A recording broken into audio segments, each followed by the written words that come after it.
Assalamualaikum warahmatullahi wabarakatuh. Hamdan wa syukran lillah wa salatan ala nabiyil mustafa. Kita akan menjelaskan tentang siapa sih orang yang paling berhak untuk memandikan mayit. Di sini disebutkan di dalam kitab Mu'nisul Jalis ya, di dalam babul mayit, di bab ghuslul mayit. Di sini disebutkan wala budda min ittihadil ghusil, maka wajib yang memandikan mayat itu haruslah ittihadil ghusil, jenisnya sama orang yang memandikan wal mayit dan mayitnya, dzukuratan laki-laki wa unusatan dan perempuan. Jadi yang memandikan mayat itu hukum asalnya harus satu jenis dengan si mayit. Kalau mayitnya laki-laki maka yang memandikan adalah laki-laki. Kalau mayatnya perempuan maka yang memandikan adalah perempuan lagi. Illa fi arba'i masaila, kecuali dalam 4 masalah. Yang pertama, az-zauj ma'az-zaujatihi, suami boleh memandikan istrinya yang meninggal. Bisyarti alla takuna raj'iyatan aw mu'tadatan min wat'i syubhatin, dengan syarat si istri yang meninggal itu tidak dalam keadaan talak raj'i atau dalam keadaan masa idah daripada wata syubhat. Yang kedua, az-zaujah ma'az-zaujiha, istri boleh memandikan suaminya. Ya, walau tazawwajat qabla taghzilihi bi ghairihi, sekalipun si istri ini sebelum memandikan suami yang meninggal itu sudah menikah dengan orang lain. Contohnya seperti apa? Ka'an yamuta anha hamilan, seperti suaminya itu meninggal dalam kondisi istrinya sedang hamil. Kemudian fatalidu ba'dal wiladah, kemudian si istri itu melahirkan setelah kemudian si istri itu melahirkan ba'dal wiladah, mubasyaratan secara langsung.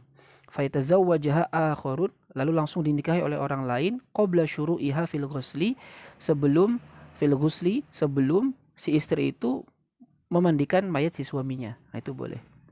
Nah, adapun kalau istri yang sedang dalam keadaan talak roj'i, maka dia tidak bisa memandikan suaminya.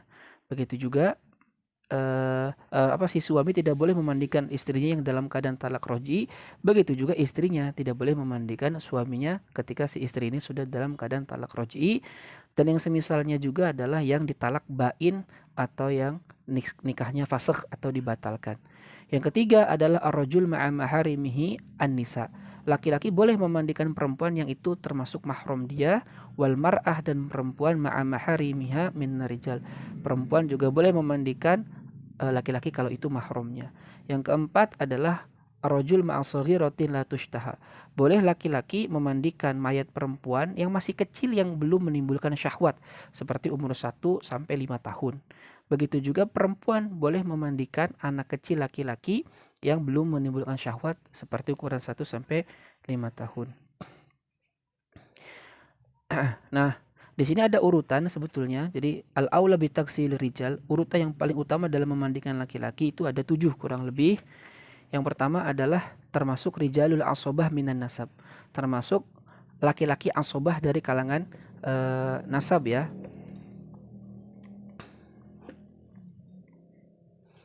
Di sini.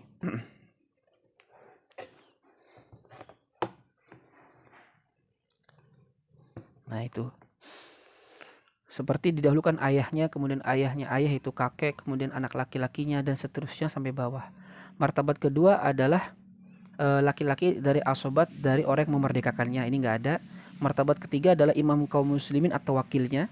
Yang keempat adalah setiap yang memiliki mahram dengan mayit, maka didahulukan yang paling dekat kekerabatannya dengan si mayit. Ya. Seperti abul ya, ayahnya ibu, kemudian saudara seibu dan seterusnya, saudara laki-laki seibu. Martabat kelima adalah laki-laki asing, artinya dia bukan ada kekerabatan. Keenam adalah istrinya yang merdeka.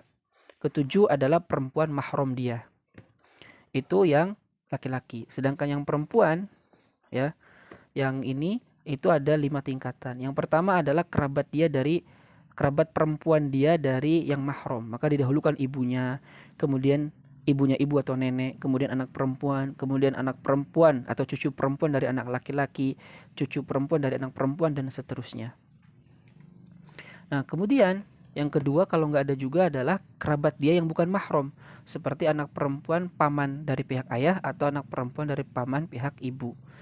Kemudian yang ketiga, yang urutan ketiga adalah an-nisa'u dzawatul wala, perempuan yang itu memiliki kekerabatan dari dalam hal memerdekakan ya. Ini nggak ada juga. Yang keempat al-ajnabiyat, perempuan-perempuan yang bukan mahram atau juga bukan kerabat asing. Yang kelima baru suami yang itu tidaklah budak. Nah, maka ini urutan aulawiyat yang paling utama, yang paling berhak memandikan si mayit.